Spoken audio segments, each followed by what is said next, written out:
You ever hear a story so unbelievable that it sounds like a movie?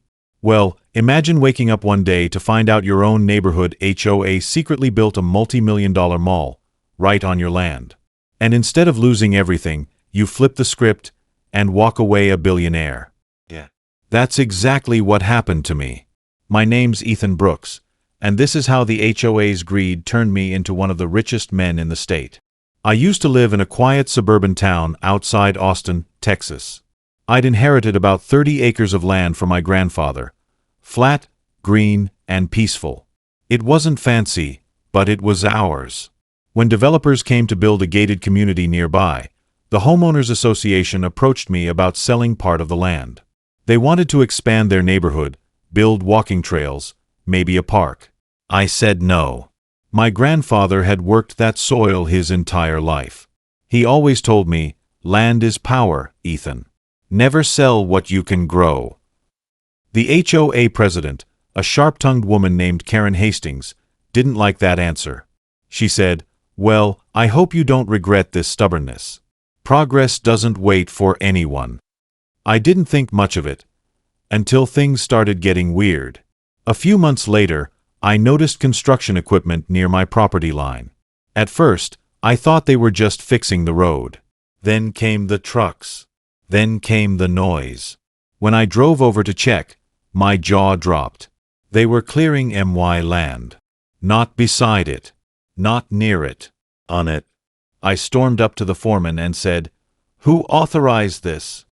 He shrugged and said, "The HO said this was community property." Community property. That land was registered under my name for decades. I called Karen immediately. She didn't answer. So I went to the HOA office myself. And there she was, sitting behind her glass desk like she owned the world.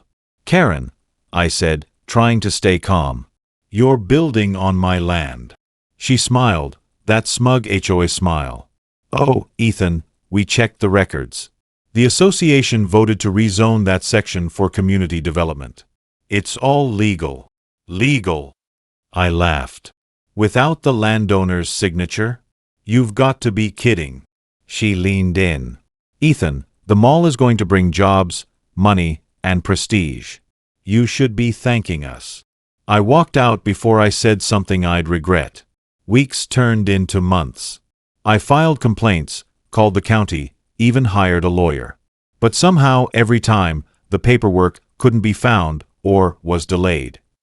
It was like the HOA had friends in high places. Soon enough, a massive mall was standing on what used to be my grandfather's land. A neon sign flashed, "The Meadows Shopping Plaza." It had a Starbucks, a gym, a luxury clothing store, and a dozen restaurants. And every single time I drove by, I felt my blood boil. Karen even had the nerve to send me an invite to the grand opening. I ripped it to shreds.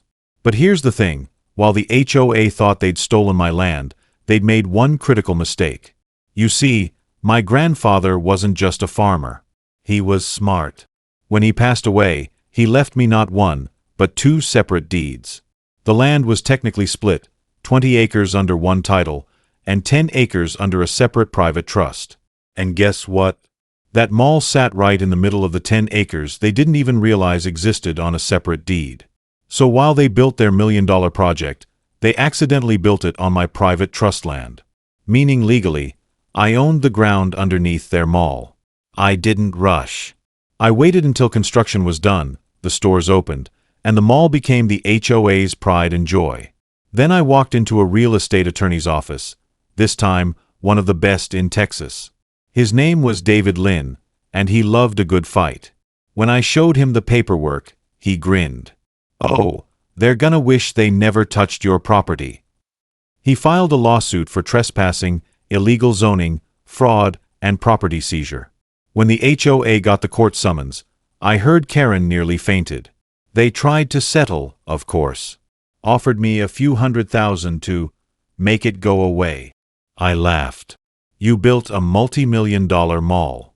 You think I'm settling for pennies?" They called me greedy. But I wasn't the one who built an empire on stolen ground. The trial became the talk of the town. Reporters showed up. Local TV ran the story. Small-town man sues HOA over mall construction. Karen walked into court like she still owned the place, dressed in designer clothes bought with HOA money. She said, "Your Honor, this man's claims are baseless. The land was community-zoned." But then my lawyer presented the original deed, the trust papers, and satellite imagery showing the mall built directly on my plot. You could see Karen's face go pale. The judge slammed the gavel. "Mrs. Hastings, you and the HOA have committed unlawful encroachment and property fraud. The land, and everything built upon it, belongs to Mr. Ethan Brooks." The courtroom erupted. I just sat there, smiling quietly. Because in one sentence, the judge had basically said, "The mall is yours." The HOA panicked. They didn't have the money to buy me out. Every business inside the mall had signed long-term leases. So, technically, they were my tenants now. Rent from 40-plus stores started pouring in. Lawyers called. Developers called. Even investors called. A few months later, a major real estate firm offered to buy the entire mall and the land beneath it for $1.4 billion. Let that sink in. The same HOA that called me stubborn for not selling just made me a billionaire. The HOA collapsed. Karen was forced to resign after members found out she'd falsified zoning records. Some of them even faced criminal charges. As for me, I bought back my grandfather's old farmhouse, restored it, and built a foundation in his name, helping small landowners protect their property from exploitation. The day the deal closed, I stood on that hill overlooking the mall. I could still see the glowing lights, the shoppers, the laughter. It didn't make me angry anymore. It reminded me that sometimes the best revenge isn't yelling or fighting. It's winning quietly while your enemies watch. So what's the takeaway here? It's simple. Don't underestimate the little guy.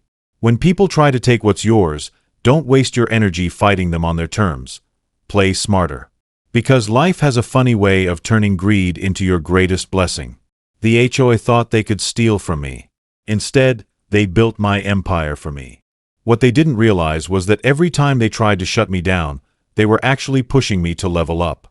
Their fines taught me business law, their lawsuits taught me negotiation, and their arrogance taught me patience. The moment I stopped reacting and started planning, that's when everything changed. I bought the land they thought they owned, developed it better than they ever dreamed, and turned their playground of power into my foundation for success. Now, every time I drive past those gates they once used to keep me out, I smile. Because they're still arguing about lawn colors and mailbox sizes, while I'm signing contracts that change lives. The truth is, revenge doesn't always come with fireworks. Sometimes, it comes with success so big, your enemies can't even speak your name without tasting regret. And that's how I went from a small-town farmer to a billionaire, thanks to one of the dumbest HOA mistakes in history. If you like this story, hit that like button, drop a comment saying, "Never mess with landowners," and make sure to subscribe for more unbelievable real-life stories just like this one. Because sometimes, the best revenge stories aren't fiction, they're just karma at work.